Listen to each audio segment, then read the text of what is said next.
Attack!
Freedom. Where is your queen? My queen? She did this to you. She's letting the dead take over Midgard. This cannot be. I didn't want to believe it either, milady, but we have to find her. Where is she? I can't say for sure, but... The Rockstall of Valkyries. If the Council of Eight are reunited, perhaps she will answer our call.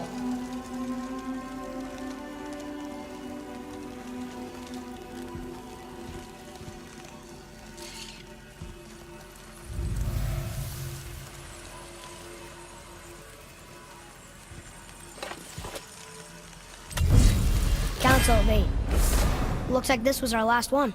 Aye, lad. On to the Rookstall of Valkyries then.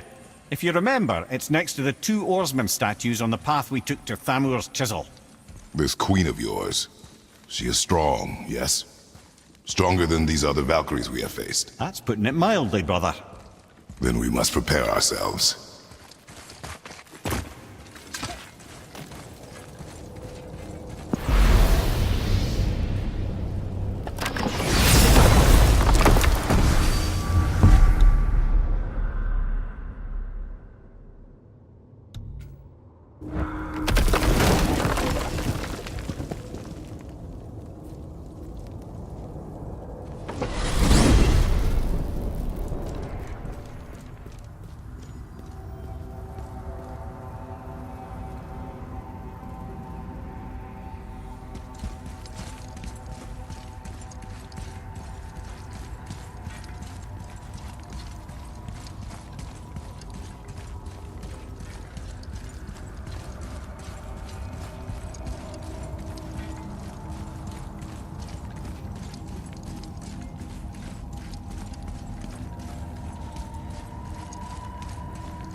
it, right? The rock stole? Aye, lad. The Council of Valkyries. The Valkyries are of Valhalla, are they not? Glad to see you're paying attention, brother. You are correct. Valhalla, the great hall of the Einherjar, is their home within Asgard. But while there, they are subject to the scrutiny of the All-Father himself. And relations between the Valkyries and Odin were tense during my tenure as his advisor. Why? Well, that's an even longer story, lad. For now, why don't we look around for some clues?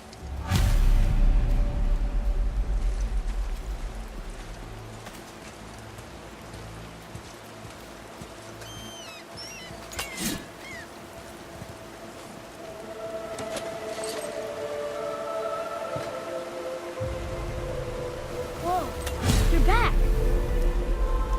Mimir, who is she?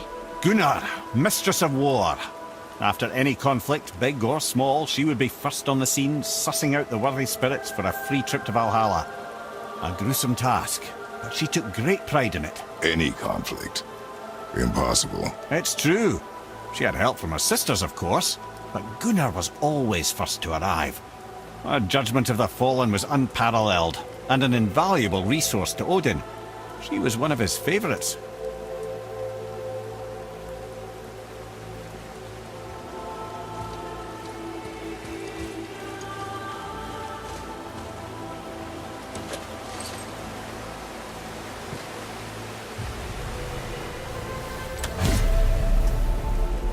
Ah, Gondul.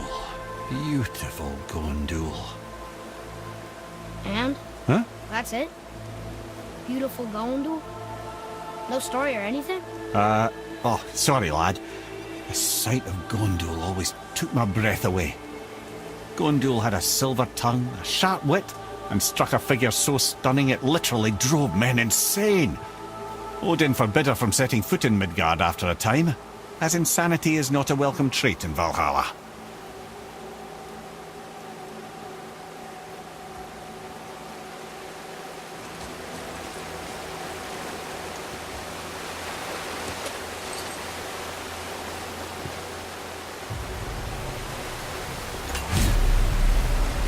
This is none other than Geirdriful, the Master of Arms in Valhalla, responsible for arming and training Odin's Einherjar.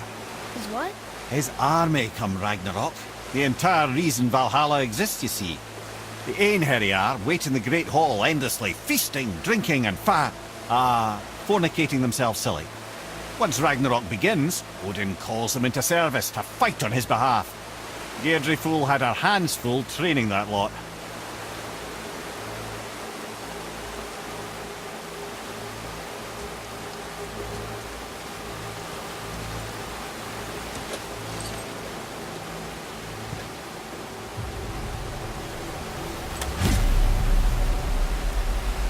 This, my friends, is Kara.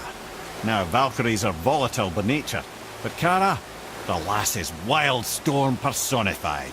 A wild storm. Aye, calm and collected. Then the air would shift and the fury of her storm would unleash. It was beautiful in a way, assuming you could find proper shelter. Her tears would cleanse the blood-soaked battlefields.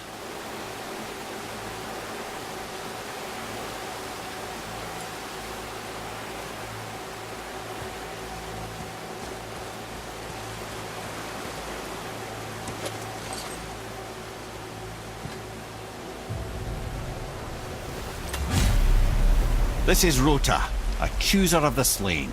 I thought all the Valkyrie did that. Not exactly, lad. Although that is what they're most famous for, and by far their greatest responsibility. You've seen what happens to the dead without the judgment of the Valkyries. Hellwalkers. That's right. Rota, Gunnar, Skuld. Without them to clean up the aftermath of battle, hell overflows with souls meant for Valhalla. A sorry state of affairs.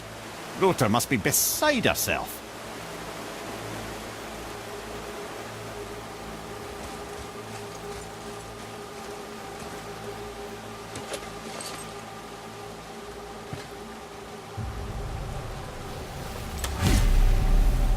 Ah, here we have Eir, the healer. A Valkyrie healer? Strange. Eir was strange, as a matter of fact. Very quiet, very calm. Where her sisters were violent rapids, there was a gentle stream. She healed the wounds of both mortals and gods, and even a certain all-knowing sage who once drank too much and fell off a mountain. Not my proudest moment.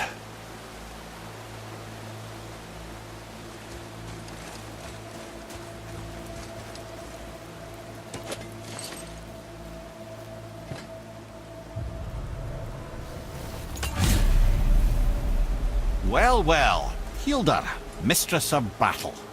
She and Odin got on quite well, actually. Her and the other Valkyries, not so much.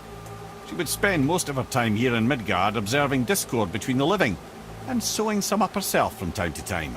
She lived for conflict. Some say she was conflict personified. I wonder what will become of her now that she's free.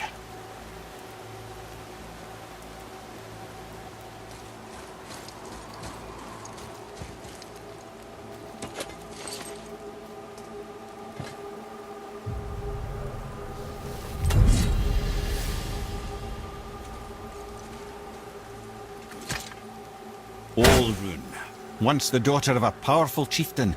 She fell defending him during a Reaver attack. Olrun was escorted to Valhalla, where she chose to devote her afterlife to the pursuit of knowledge above all else. Quite unusual behaviour amongst the constant drinking and feasting of her fellow Valhallian denizens. How'd she end up a Valkyrie? Odin. He saw a kindred spirit in Olrun's single-minded pursuit of knowledge. He appointed her as the Valkyrie's resident historian.